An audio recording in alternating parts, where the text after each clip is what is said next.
Boa noite, Deus. Obrigado por este domingo que chega ao fim. Foi um dia abençoado e eu te agradeço por cada momento, por cada oportunidade de descansar e refletir sobre a tua bondade. Sei que em todos os detalhes deste dia, o Senhor esteve comigo, me guiando, me protegendo e me fortalecendo.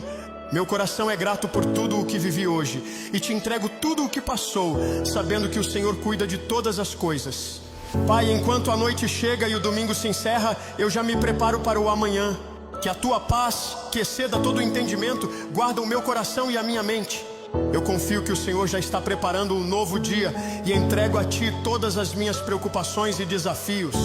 Que a tua mão esteja sobre mim enquanto descanso, renovando minhas forças para que eu possa começar uma semana com ânimo e coragem.